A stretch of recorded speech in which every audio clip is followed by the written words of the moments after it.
Hola, mi hermano querido, qué alegría. Es motivo siempre de gratitud a Dios, de bendecir su nombre, porque Él nos da la oportunidad de estudiar su palabra cada semana. Sabes, la vida devocional es el alimento del Espíritu. Todos los días, antes de salir al trabajo o regresando durante el día, hay que separar un tiempo para pasar con Dios. Porque si no nos alimentamos, si no alimentamos el espíritu, pues seremos fáciles víctimas del enemigo donde quiera que estemos. Entonces, qué bueno que por lo menos a través de estos comentarios podemos ayudar a muchas personas a pensar en las cosas espirituales, a pensar en las cosas de Dios. Vamos a la lección número 2 para el 13 de enero del año 2024. El título de la lección: Enséñanos a orar. Recuérdate que estamos estudiando el libro de los Salmos en este trimestre. Y los Salmos en realidad son especie de oraciones. Los salmistas, cuando pasaban por diferentes circunstancias, oraban, expresaban su sentimiento a Dios. Y eso, lo que ellos decían, eran oraciones. Entonces, el propósito de la lección es mostrarnos que leyendo los salmos, memorizando los salmos, nosotros podemos también orar. A veces nosotros durante toda nuestra vida hemos rezado una, dos, como por ejemplo el Padre Nuestro, lo hemos aprendido de memoria. Ahora, yo siempre digo que orar es abrir el corazón a Dios como a un amigo, pero para orar de una manera espontánea, es bueno leer los salmos y hasta memorizarlos. Vamos al desarrollo específico de la lección. En el primer subtítulo dice: fomentar el uso de los salmos en la oración. Mira, la lectura de los salmos no debe ser algo mecánico. Es bueno, cuando tú lees los salmos, introduce tu ser en los salmos. En otras palabras, haz de las palabras de los salmos tu oración, tus palabras. Cada vez que lees los salmos, haz de cuenta que tú le estás hablando a Dios con esas palabras. Y vuelvo a repetir, no estaría mal que te memorices 1 o 2 versículos para que en tu oración incluyas esas palabras que los salmistas un día escribieron y que son también la expresión de tu corazón. Vamos a leer un texto bíblico para comentar. Colosenses 3:16 dice así: la palabra de Cristo more en abundancia en vosotros. Es interesante esta expresión. La palabra de Cristo more en tu corazón. ¿Cómo es que la palabra de Cristo va a morar en tu corazón? Cuando se habla aquí de corazón, en realidad se está hablando de la cabeza. La cabeza, porque el corazón siente, el corazón no piensa. Los pensamientos, las decisiones, las determinaciones, todo se procesa aquí en la cabeza. Entonces, cuando Pablo dice, la palabra de Cristo more en tu corazón, quiere decir que la palabra del Señor Jesús debe morar, debe hacer habitación en tu cabeza, pero tus sentimientos, tus emociones deben estar comprometidas también con esa palabra. Por eso dice Pablo que la palabra de Dios debe morar en nuestro corazón. Y sigo leyendo el texto. Dice: enseñándoos y exhortándoos unos a otros en toda sabiduría. ¿De qué manera la palabra de Dios mora en tu corazón? No solo porque has memorizado un versículo o un salmo. Eso es bueno, querido, muy bueno. Cuando yo era niño, la iglesia tenía una costumbre. Existía lo que llamamos la devoción matutina, que no era solo un devocional para leer ahí cada día, sino que los adultos nos pedían a los más jovencitos, a los niños, a memorizar los versículos de la Biblia.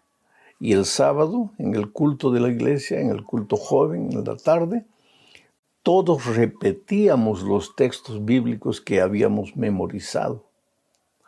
Por eso yo siempre digo que la gran mayoría de los versículos que yo sé de memoria, no los he aprendido ni los he memorizado en la Facultad de Teología, estudiando para prepararme para ser pastor.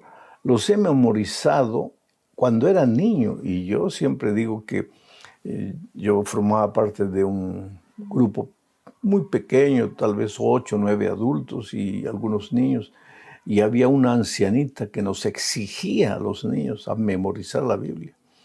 Y a veces cuando un niño no cumplía con el deber de memorizar la Biblia, le pasaba ortiga en los labios. Quiere decir, yo no estoy de acuerdo con eso, absolutamente, inclusive porque he pasado por esa experiencia. Pero de cierta manera, en el fondo, agradezco el hecho de que me enseñaron a memorizar la Biblia. A veces en mis horas de tristeza, de aflicción, de angustia, yo hablo con Dios usando esos versículos, usando los salmos. Por ejemplo, el Salmo 91. ¿Quién no memoriza el Salmo 91 y en un momento en que estás pensando que estás solo, que no puedes, repite el Salmo 91, el Salmo 23, el Salmo 46, en fin, tantos salmos. Aprende a memorizar y de esa manera, cuando hablas con tu compañero, tú hablas repitiendo algunos versículos, inclusive cuando das algún consejo. Y eso es lo que Pablo está diciendo así, que la palabra de Dios va a habitar en nuestro corazón y en nuestra mente, de tal manera que nos vamos a enseñar los unos a los otros, nos vamos a exhortar los unos a los otros. Y sigo leyendo el texto. Dice, cantando con gracia en vuestros corazones al Señor con salmos e himnos y cánticos espirituales. Quiere decir que en la medida en que repetimos los salmos, memorizamos los salmos, hablamos con nuestros hermanos repitiendo salmos, cantamos los salmos, la palabra de Dios va a hacer su habitación en nuestra mente y en nuestro corazón. Entonces, cuando estamos caminando por la calle, en lugar de estar pensando cosas que van a destruir nuestra vida espiritual, podríamos estar repitiendo salmos. Es una bonita costumbre. Vamos a la segunda parte. Confianza en tiempos difíciles. Si tú te pones a observar, vas a ver que los salmistas, ya lo dijimos eso la semana pasada, eran seres humanos como tú y como yo. Ellos también tuvieron momentos felices, de alegría, cuando la cosecha era harta o como alababan a Dios. Ahí brotaban los salmos de los labios de ellos. Y cuando estaban tristes, pues se confortaban repitiendo los salmos. ¿Por qué? Porque los salmos expresaban eso.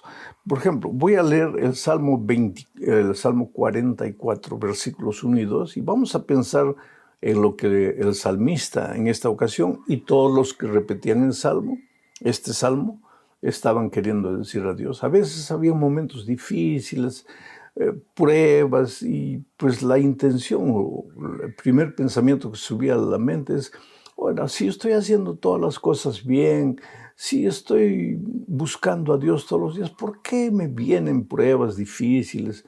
Bueno, mira lo que el salmista dice aquí en el Salmo 44, 1 y 2. Dice así: Oh Dios, con nuestros oídos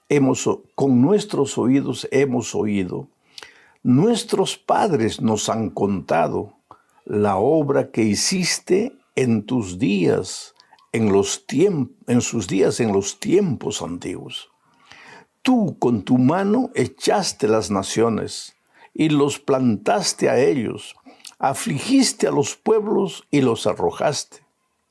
Ahora, tú puedes decir, pero pastor, aquí, ¿cómo están pasando por dificultades? Si están hablando de las maravillas que Dios hizo en el pasado. Claro, ellos están diciendo, Señor, hemos oído, nos han contado nuestros padres que cuando los sacaste de la tierra de Egipto, hiciste maravillas, los cuidaste en el desierto, los protegiste, cuando tenían sed les dabas agua, cuando tenían pan les dabas maná, cuando venían los enemigos tú los defendías, pero en el fondo, ¿qué estaban queriendo decir? Ah, Señor, pero nosotros ahora, por eso voy a leer los versículos 18 y 19 del mismo Salmo 44 para que tú veas. Dice así: Nuestro corazón no se ha vuelto atrás, ni se apartaron nuestros pasos de tu camino. Pero tú nos quebrantaste, nos diste por presa a los chacales, nos cubriste con densa sombra. ¿No crees que este era un grito de dolor? Como diciendo, Señor, no te entiendo. Ahora, si me estuviese portando mal y el sufrimiento viene, pues uno entiende, pues estoy sufriendo las consecuencias de mi desvío, de mi descarrilamiento, de mi rebeldía. Pero, Señor, hemos escuchado a nuestros padres decir que los cuidaste y nosotros mismos hemos andado en tus caminos, nuestro corazón se ha vuelto hacia ti y nos has desamparado, nos has arrojado a los chacales. Mira, esa expresión, nos has arrojado a los chacales, nos cubriste de densa sombra. Evidentemente el salmista que escribió este salmo estaba pasando un momento de mucha dificultad.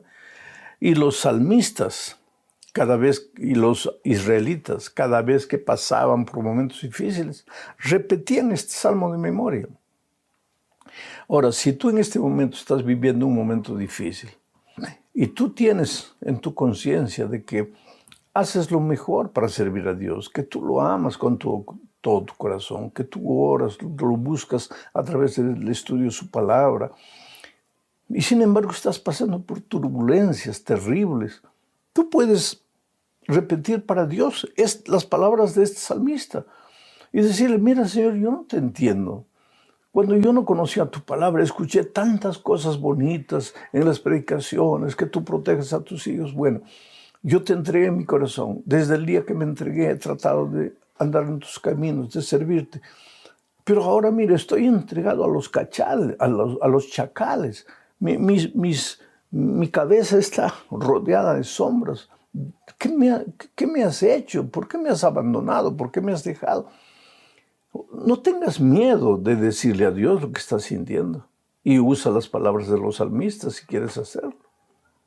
Vamos a la tercera parte de este estudio, bajo el subtítulo de Un salmo de desesperación. Y ese salmo es el Salmo 22. En realidad, el Salmo 22 es un salmo mesiánico. Si tú tomas las palabras del Salmo 22, vas a ver que esas palabras las dijo un día el Señor Jesucristo, especialmente en la cruz del Calvario. Voy a leer el versículo 1 del Salmo 22. Dios mío, ¿por qué me has desamparado? ¿Por qué estás lejos de mi salvación y de mi clamor? ¿Por qué estás lejos de mi salvación y de mi clamor? Mira, qué terrible grito. Este grito lo dio el Señor Jesucristo en la cruz del Calvario. Era un grito que estaba profetizado, porque en el Salmo 22, que fue escrito siglos antes de la muerte de Jesucristo en el Calvario, se estaba diciendo que el príncipe del Señor un día diría eso. Y otra cosa, cuando el salmista escribió el Salmo 22, sin duda ninguna también estaba pasando por un momento difícil. Y el Señor Jesucristo, como ser humano, llegó al punto de decir, Dios mío, ¿por qué me has desamparado?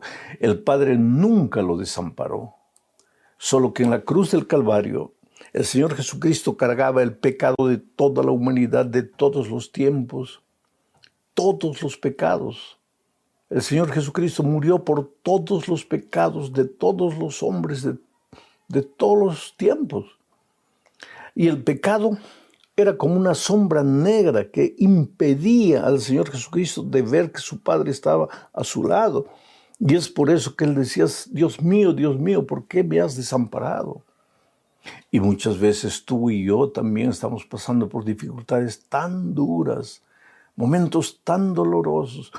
Por ejemplo, cuando tu hijito pequeñito, indefenso, está muriendo en un hospital, el dolor de un padre es terrible.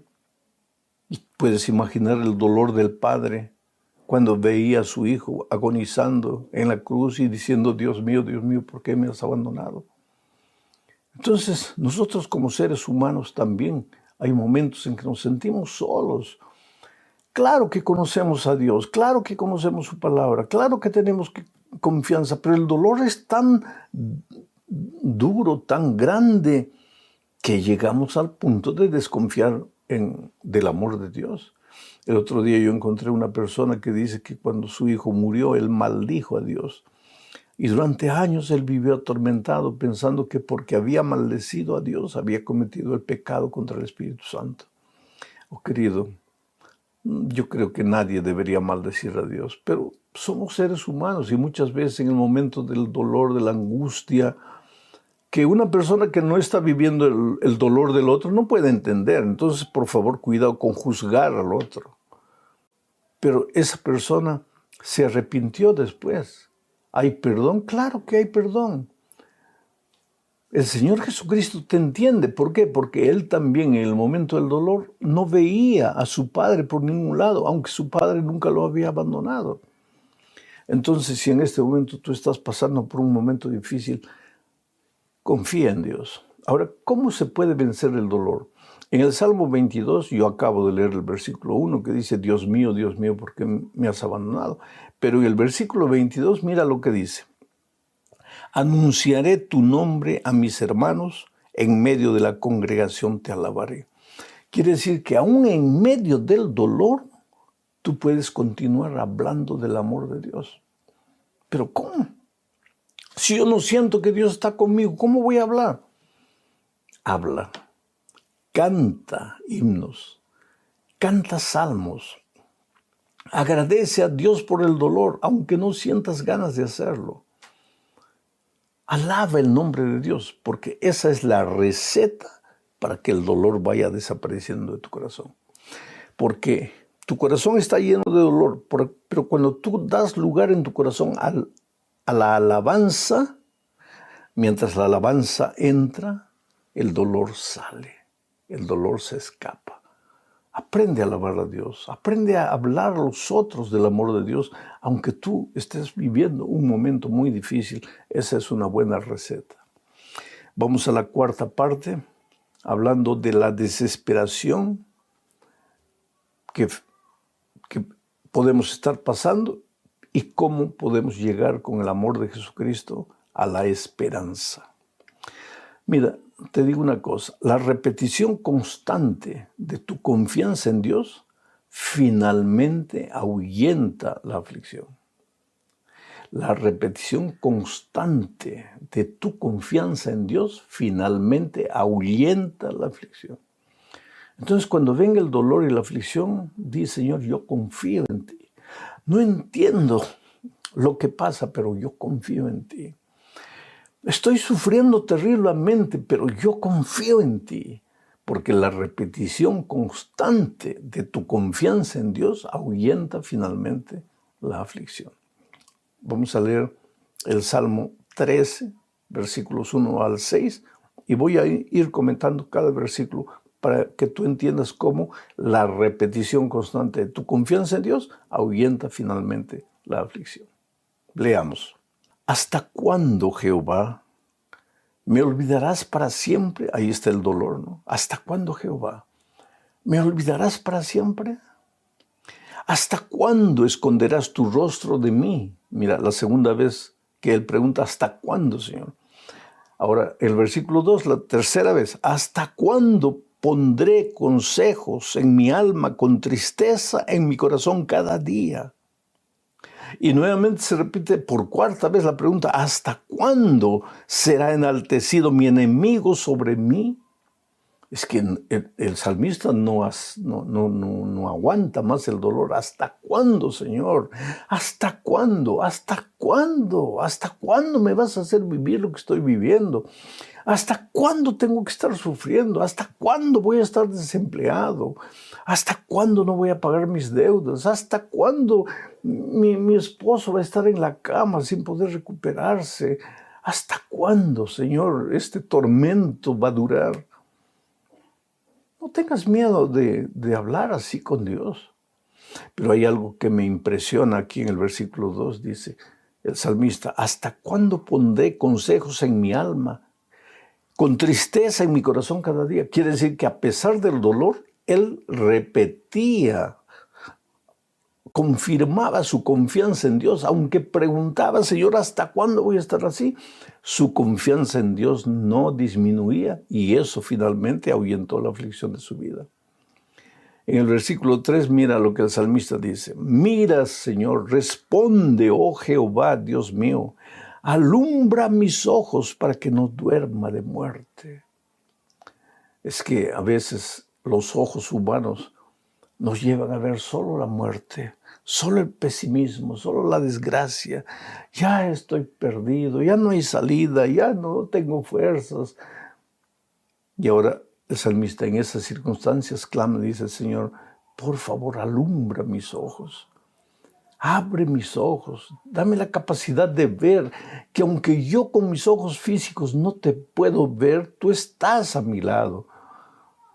¿Hasta cuándo, Señor, voy a pasar por este momento difícil? En el versículo 4 dice, para que no diga mi enemigo, lo vencí. Mis enemigos se alegrarían si yo resbalara. Claro, el diablo y tus enemigos, la gente incrédula, tus vecinos que se burlan de ti a veces. Ellos cuando te va mal sonríen socarronamente. Está bien. ¿Dónde está tu Dios? Tu Dios te va a salvar. Y a veces tú, pues como ser humano, sientes que Dios te ha abandonado, pero no es verdad. Termino de leer este salmo. Dice, mas yo en tu misericordia he confiado. Mi corazón se alegrará en tu salvación. Cantaré a Jehová porque me ha hecho bien. Quiere decir, ¿cómo me ha hecho bien si está sufriendo? Pero ahí que está, pues eso es lo que digo. La repetición constante de tu confianza en Dios, aunque no lo entiendas, finalmente va a ahuyentar la aflicción. Porque el salmista decía, Señor, te alabo porque me has hecho bien, pero Dios no le estaba haciendo bien. Oh Señor, en mi corazón ha confiado en ti, pero estaba pasando por momentos difíciles, pero su confianza en Dios no paraba. Repite tu confianza en Dios, aunque te parezca que es una fórmula, apenas fórmula. Repite, dice Señor, yo confío en ti. Mírate al espejo y repítete a ti mismo. Tú no tienes motivo para creer, pero tienes que confiar en Dios. Repítete a ti mismo y tú vas a ver cómo la repetición de tu confianza en Dios va a ahuyentar el dolor y la aflicción. Terminamos este estudio hablando de la restauración. Dios es un Dios de restauración. ¿Qué es la restauración? Un edificio está hecho pedazos, caído, cayendo viejo, todo destruido. Vienen los restauradores, lo hacen de nuevo. Oh, querido, el enemigo te puede golpear de un lado, de otro lado, pero Dios te va a restaurar. Eso es lo que dice Salmo 61 al 5. Dice, oh Dios, tú nos has desechado, nos quebrantaste, te has airado, vuélvete a nosotros, por favor. Hiciste temblar la tierra, la has hendido, sana, por favor, sus roturas, porque titubea. Has hecho ver a tu pueblo cosas duras, Señor. Nos hiciste beber vino de aturdimiento. Has dado a los que te temen bandera que alcen por causa de la verdad, para que se libren tus amados. Salva con tu diestra y óyeme. Tú te das cuenta, como en medio del dolor, el salmista dice, Señor, que no se rían mis enemigos. Señor, acepto el dolor que ha llegado a mi vida. Señor, la tierra está quebrada, pero Señor, yo estoy clamando a ti. Mi confianza está depositada en mí. Y si tú lees la vida del salmista, la vida posterior, vas a ver que ese Dios maravilloso que permitió que su hijo pasase por el valle del dolor, finalmente llega y lo restaura, lo va reconstruyendo poco a poco. En esta vida muchas veces, querido, el dolor nos va como que destruir, pero Dios es el restaurador. Esto que te estoy diciendo no es solamente palabra bonita, no es porque está escrito en la lección, no. ¿Tú crees que a mí toda mi vida las cosas me han salido como yo quería? ¿Cuántas veces he derramado lágrimas? Yo tengo hijos, he tenido dificultades con mis hijos. Soy un ser humano como cualquiera. Ha habido momentos en que yo no veía luz, pero la mano de Dios nunca me abandonó. Y por eso esto que te estoy diciendo no es palabra de predicador.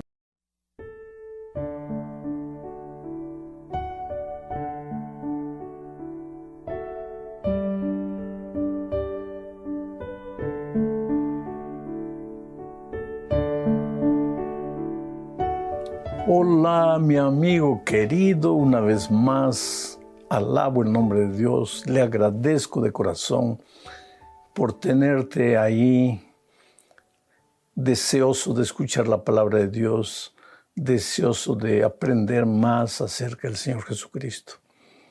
Hoy estudiaremos la lección número 2 para el 14 de octubre del año 2023. Como dije la semana pasada, esta semana vamos a terminar la lección bajo el título de La misión de Dios en favor de nosotros. Ahora vamos a la segunda parte.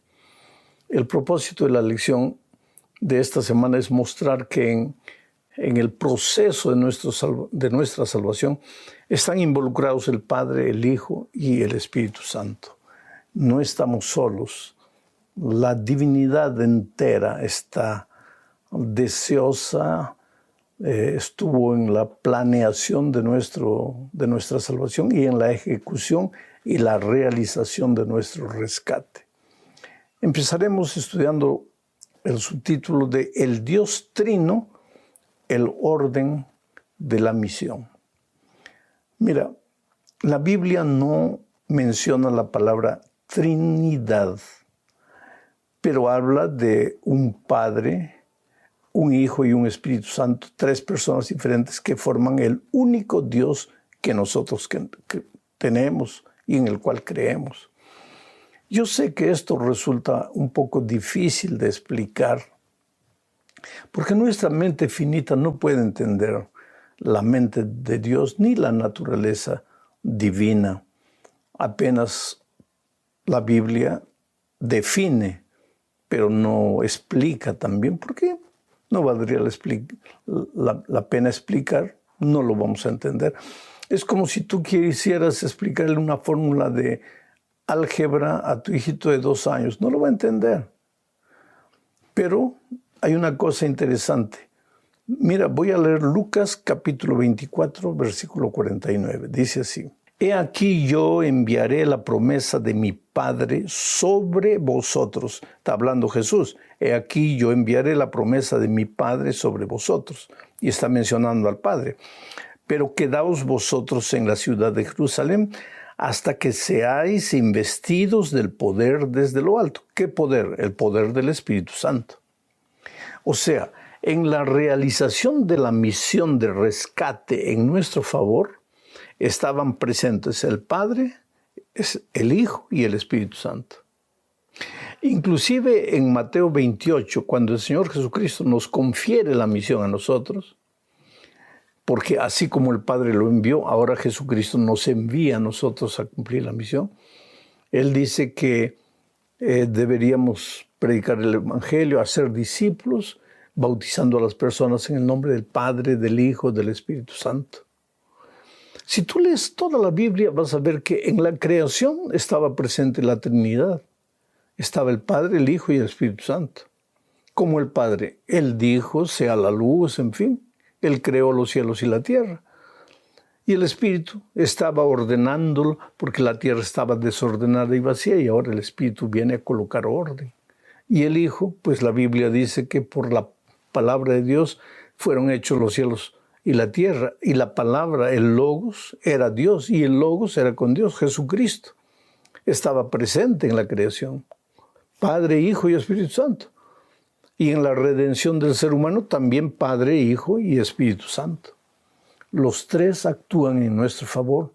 ¿De qué manera trabajan las tres personas para nuestra salvación? El Padre envía a su Hijo. Su Hijo viene y muere en la cruz. Después el Señor Jesús regresa al cielo y envía al Espíritu para que nos convenza de pecado, para que nos convenza de nuestra necesidad de abrir el corazón al Señor Jesucristo. Bueno, vamos a la segunda parte. Hacer discípulos, que es el centro de la misión. Para esto necesariamente tenemos que leer ahora sí de manera completa Mateo capítulo 28, versículos 20 y 21, para entender lo que es la misión, o cuál es la misión que Dios nos dejó a nosotros como seres humanos. Vamos a la lectura.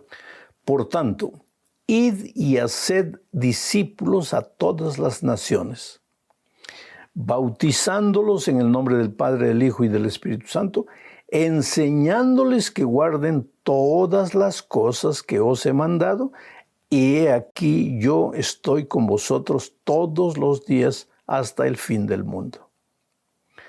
Vamos a analizar este texto. Primero, el Señor Jesucristo dice, por tanto, id. Querido, no se puede cumplir la misión sin ir. Sentados en la iglesia, cantando, orando y estudiando la Biblia, no podemos cumplir la misión. Es necesario que carguemos las baterías espirituales en la iglesia, en el culto de adoración. Es necesario que todos los días busquemos a Dios en oración y a través del estudio de su palabra. Todo eso es necesario, pero el tercer elemento del crecimiento del cristiano es cumplir la misión, es ir. Hay que salir. Hay iglesias alrededor del mundo, nuestras iglesias cerradas en sí mismas, tratando de conservar los valores, los principios, que no entre el mundo, que no entre el mundo, querido. Hay que salir al mundo para traer a las personas para Cristo. No hay otra manera de cumplir la misión. Es necesario salir. Ahora, ¿salir para qué? ¿Salir para bautizar a las personas? ¿Para aumentar el número de miembros de la iglesia? No. Jesucristo dijo que tenemos que salir para hacer discípulos. ¿Quién es un discípulo? Vamos a pensar en el Señor Jesucristo y sus discípulos. El discípulo sigue al maestro para aprender del maestro a fin de ser semejante al maestro. Ese es el discípulo. Ahora, cuando el Señor Jesucristo nos envía a nosotros para hacer discípulos, nos está diciendo que nosotros debemos buscar personas para caminar con esas personas, para vivir con esas personas un tiempo especial de enseñanza de la palabra de Dios, para hablar del evangelio a esas personas, pero principalmente para caminar al lado de esas personas a fin de que esas personas aprendan y lleguen a ser semejantes a nosotros como somos semejantes a Jesús. El problema es que cuando nosotros no somos discípulos de Cristo, no reflejamos el carácter de Jesús y en consecuencia, ¿cómo vamos a llevar a las personas a reflejar el carácter de Jesús a través de nosotros si nuestro carácter está distorcido completamente? Pero la misión que el Señor Jesucristo nos dio fue: hagan discípulos. Y no se hacen discípulos por voto. Un día yo llegué a una iglesia y pregunté, hermanos, ¿cuántos miembros son aquí? Y nadie levantaba la mano. Le dije, no, más o menos, no necesitan darme el número exacto, pero ¿cuántos miembros son más o menos aquí? Y nadie levantaba la mano. Entonces una persona que estaba en la plataforma conmigo se acercó de mí y me dice bajito, pastor, es que aquí no hay miembros. ¿Cómo no hay miembros? Aquí todos somos discípulos. Y eso me alegró. Y entonces pregunté, pero ¿cómo lograron esa maravilla de que todos sean discípulos aquí? Y él me dice, es que tomamos un voto hace 2 meses. Oh, querido, el discípulo no se forma por voto. No es porque votamos que a partir de hoy ya no nos llamamos miembros, nos llamamos discípulos. Así no se hace discípulos. Para ser un discípulo hay que salir. Hay que buscar una persona que no conoce a Jesús. Hay que acercarse de esa persona. Hay que conquistar el corazón de esa persona con el amor, con la simpatía de Jesucristo. Y después hay que caminar con esa persona, a enseñarle a estudiar la palabra de Dios y finalmente bautizarla en nombre del Padre, del Hijo y del Espíritu Santo, sabiendo que en el cumplimiento de esta misión nunca estamos solos. El Señor Jesucristo está a nuestro lado. Vamos a la tercera parte del estudio de esta semana. El Evangelio eterno, el mensaje de la misión. Si nosotros salimos a predicar el Evangelio, si salimos a hacer otros discípulos, enseñándoles el Evangelio, tenemos que saber en qué consiste el Evangelio. Y vamos a leer entonces Apocalipsis 14, 6 y 7. Dice así, vi volar por en medio del cielo a otro ángel que tenía el evangelio eterno para predicarlo a los moradores de la tierra, a toda nación, tribu, lengua y pueblo, diciendo a gran voz: temed a Dios y dadle gloria, porque la hora de su juicio ha llegado, y adorad a aquel que hizo el cielo y la tierra y el mar y las fuentes de las aguas. Veamos algunos aspectos de este texto. El mensaje que tenemos que proclamar al mundo, a toda nación, tribu, lengua y pueblo, el mensaje con el cual tenemos que hacer nuevos discípulos, es el evangelio eterno. El evangelio no es temporal. No hay un evangelio del Nuevo Testamento, porque mucha gente sincera piensa que en el Antiguo Testamento las personas se salvaban por las obras de la ley y que en el Nuevo Testamento se salvan por la gracia de Jesucristo. Eso no es verdad, porque el evangelio es eterno. ¿Y qué es el evangelio? Las buenas nuevas de que aunque tú estás perdido y aunque tú no puedes hacer nada para salvarte, el Señor Jesucristo lo hizo todo para salvarte. Ese es el mensaje del evangelio eterno. Son buenas noticias. Y ese mensaje fue dado a Adán en el jardín del Edén cuando él cometió el pecado. Vino el propio Señor Jesucristo y le anunció el evangelio eterno. Le dijo que aunque él había pecado y la paga del pecado era la muerte y él debería morir, no todo estaba perdido, porque de la simiente de la mujer nacería un niño que derrotaría al enemigo.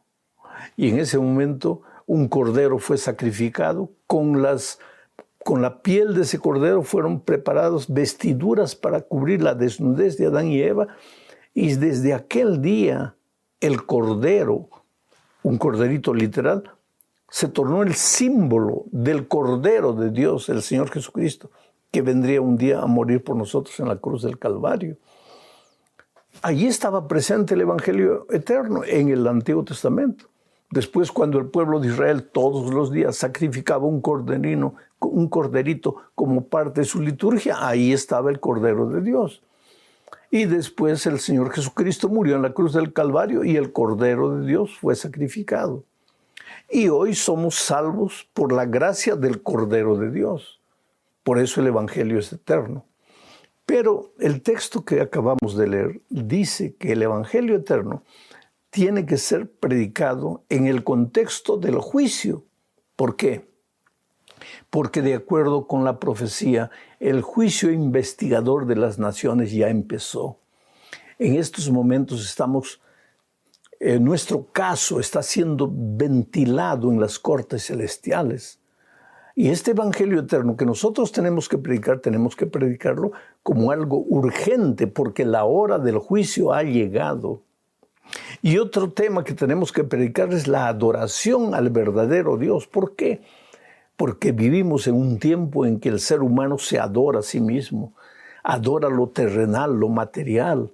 Nos hacemos ídolos para adorar, para seguir, para clamar en el mundo de la música, en el mundo de las artes, de la literatura, hasta en el mundo religioso podemos tener la tentación de hacernos ídolos, seres humanos, de seres humanos, que son apenas seres humanos. Puede ser un pastor, un predicador, pero que es una herramienta en las manos de Dios y nosotros no tenemos que seguir al hombre, tenemos que seguir a Dios. Entonces la idolatría cunde suelta en el mundo de hoy y por eso el evangelio eterno tiene que ser proclamado en el contexto del tema del juicio y en el contexto de la adoración verdadera. Vamos adelante con nuestro estudio. Ahora vamos a ver que el pueblo de Dios es el canal de la salvación. Cada miembro del pueblo de Dios es un canal de la salvación, es un canal en el cumplimiento de la misión. Mira, querido, en el Antiguo Testamento las personas, el pueblo de Dios no salía a predicar el evangelio. Vivían una vida de comunión tan estrecha con Jesucristo que el plan divino era que en esa aproximación, en esa convivencia diaria, el carácter de Jesucristo se reflejase en la vida en el carácter del pueblo de Israel. Y que el pueblo de Israel brillase como una luz. Y las personas, al ver la luz, el carácter de Jesucristo en la vida del pueblo, las personas fuesen atraídas a Israel, a la iglesia de Dios, y fuesen circuncidadas para pertenecer al pueblo de Dios. Pero en el Nuevo Testamento la misión ya no es que las personas vengan por causa de la atracción del carácter de Dios reflejado en su pueblo. Ahora la misión es que nosotros debemos salir, por tanto, ir y hacer discípulos a todas las naciones. Tenemos que proclamar el Evangelio, tenemos que llamar a las personas a la verdadera adoración, aceptar al Señor Jesucristo y la obra que Él hizo en nuestro favor. El problema es que cuando nosotros nos convertimos, aunque el Señor Jesucristo creó en nosotros la nueva criatura, todavía cargamos la naturaleza pecaminosa. Y a la naturaleza pecaminosa que cargamos no le gusta orar todos los días, no le gusta estudiar la palabra de Dios y mucho menos le gusta salir y proclamar el Evangelio. A veces tenemos vergüenza de que las personas sepan que somos cristianos, tenemos vergüenza de hablar del Señor Jesucristo porque vivimos en un mundo pragmático, en un mundo materialista, existencialista, en un mundo en que las personas se ríen de lo que es religión, de lo que es Biblia, de lo que es palabra de Dios, de lo que es Jesucristo. Pero querido, tú has sido llamado por Dios. Jesús cumplió la misión contigo al venir al mundo para morir contigo. Pero ahora dice, como el Padre me envió, yo te envío. Y tienes que salir al mundo ahora a cumplir la misión proclamando el Evangelio eterno. Llego al fin de este estudio hablando del territorio de la misión. Mira lo que dice Apocalipsis 7, 9 y 10. Dice así, después de esto miré y he aquí una gran multitud, la cual nadie podía contar. Esta ya es una visión celestial, los redimidos en el cielo. Después de esto miré y he aquí una gran multitud, la cual nadie podía contar, de todas naciones y tribus y lenguas y pueblos que estaban delante del trono y en la presencia del Cordero, vestidos de ropas blancas y con palmas en las manos. Y clamaban a gran voz diciendo, la salvación pertenece a nuestro Dios que está sentado en el trono y al Cordero. Qué visión la que Juan nos presenta. Una multitud de todas las naciones, las tribus, las lenguas, los pueblos, una multitud con palmas en las manos, vestidos de vestiduras blancas, que es la justicia de Cristo, cantando y alabando a Dios y proclamando que la salvación le pertenece a Dios, porque esa multitud no llegó al cielo por sus propias obras, llegó por la gracia maravillosa de Jesucristo.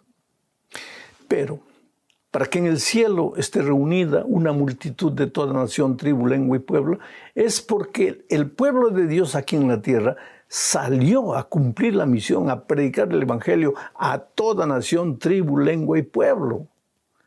Y porque el centro del mensaje del tercer ángel fue que deberíamos adorar al Creador de los cielos y la tierra, de toda nación, tribu, lengua y pueblo. O sea, nuestro mensaje es mundial, no es local. Nuestro mensaje es mundial. Pero Dios te dio una misión para que la cumplas en el ambiente local donde tú vives. No necesitas ir a la India o a la China a predicar el Evangelio. Tú puedes predicar el Evangelio en tu barrio, en el lugar donde trabajas, donde vives. Pero puedes orar por las misiones extranjeras y puedes llevar tu ofrenda a la iglesia para que la iglesia envíe misioneros a los rincones más apartados de la tierra. Hoy día yo me sorprendo con las redes sociales. Yo soy aquel pastor que algún día predicó para 50,000, 80,000, 100,000 personas en un estadio y pensaba, qué cosa extraordinaria, estamos ya en el tiempo del fin proclamando el Evangelio así al vivo para una multitud de 80,000 personas. Pero hoy día con las redes sociales, queridos, llego a millones de personas en el mundo. El mensaje es proclamado y no soy el único. Tantos pastores en las redes sociales predicando el Evangelio, anunciando la vuelta de Jesús, predicando el mensaje del tercer ángel. O sea, hoy día, a través de las redes sociales, el mensaje puede llegar a multitudes y multitudes. Tenemos radio, tenemos televisión. Hay países musulmanes a donde un misionero personalmente jamás podrá ir, pero a través de las ondas de la radio el mensaje llega, a través de las redes sociales el mensaje llega, a través de la página impresa el mensaje llega. Ha llegado el momento de cumplir. Estamos viviendo los momentos gloriosos de la historia de este mundo y tú eres parte indispensable del cumplimiento de la misión. Todo este trimestre vamos a hablar sobre diferentes aspectos de la misión. Que Dios te bendiga, querido. Estás empezando una nueva semana, quiere decir hoy día ya, generalmente cuando suben los comentarios al aire es domingo. Y pues esta semana está llena de sorpresas para ti.